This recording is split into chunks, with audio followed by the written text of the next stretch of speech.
Okay, here's another one graphing absolute value of x, and this is something that might look a little intimidating until you start to break it down. So let's have a look see at this.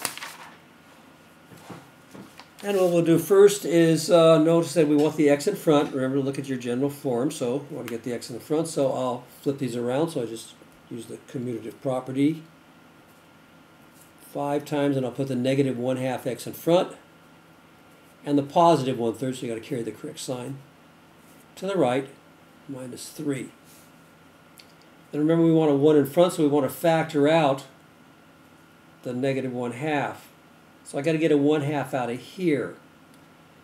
So I need a 2 in the bottom, so if I multiply the top and the bottom by 2, that's going to probably give me a 2 in the bottom, so I can factor out the 1/2. So y equals 5 times the absolute value of negative 1/2 x plus, and remember, it's like we want a 2 in the bottom, so I can multiply the, I'd like a 2 here so I could take the 1/2 out, see? So multiply the top and the bottom by 2. And we end up with 2/6.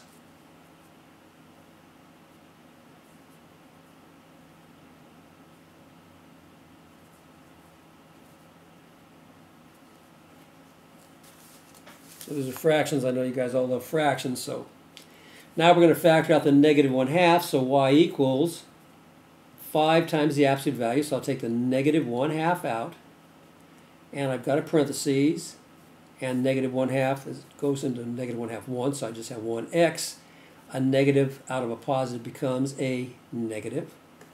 And if I divide the top by 1, I get 1. And if I divide the top by 1, I get 2. Or divide the top by 1 and the bottom by 2. If I divide the top by 1, I get 2. If I divide the bottom by 2, I get 3. Now, if you have any, don't worry about this because we're going to check it. We're going to check it right now by using the distributive property, which we're all good at. So a negative 1/2 times x is a negative 1/2, and I can check it all the way to the top. And a negative times a negative is a positive. And then 1/2 times 2/3 becomes 2/6 or 1/3. So it checks out. So you make sure you check it because you might get fouled up a little bit on the factoring. Okay? Or you can just say 2/2 is 1, so you have positive 1/3. So we're okay. All right, so now we take a look at our shifts. We have a horizontal shift here. Oops, HS. Horizontal shift is opposite sign, so that's going to be 2/3. And vertical shift is the same sign, and that's going to be negative 3. So there's my transformation. Now my shape equation.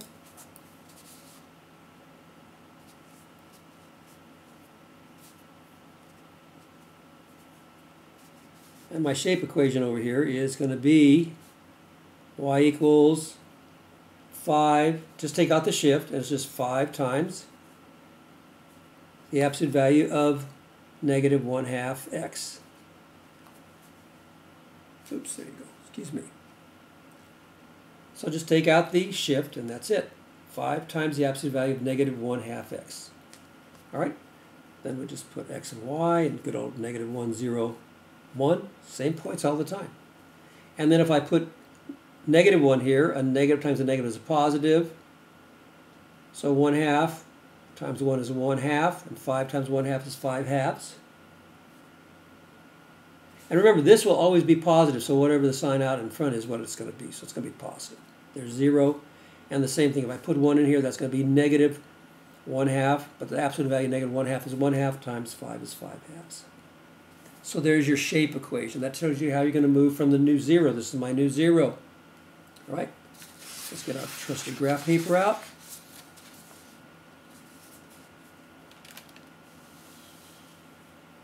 So you can see that as we do it. I hope it makes sense. Here's my graph. So my shift was 2, negative 3. That's where I put my red dot. I'm sorry, 2/3 of negative 3. So this is 1, so I can divide it. I can kind of eye it. I can divide it into thirds. You could put kind of a little mark there and a little mark there to divide that into thirds. So this is 2/3 negative 3. A little bit past a half, okay?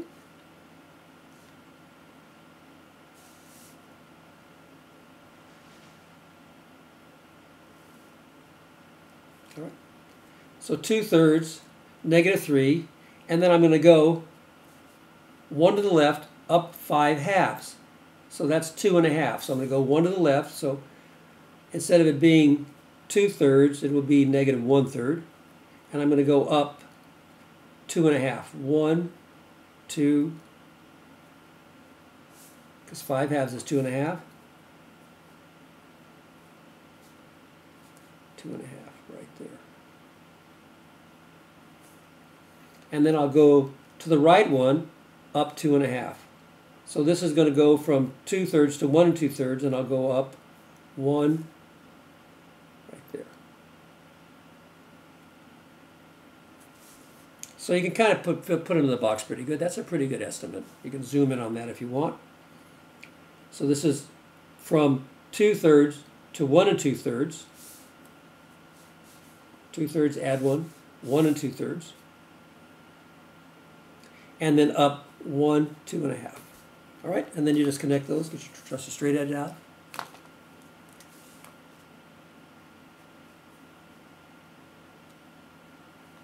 And even with all these fractions, you can get a pretty good estimate. Just make sure you go through your points. And as long as I see those key points, I'll know where those at, then I'll know you're on the right page there, so to speak.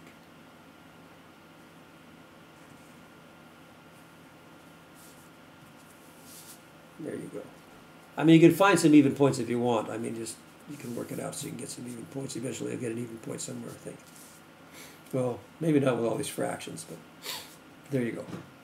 So that's this one over here.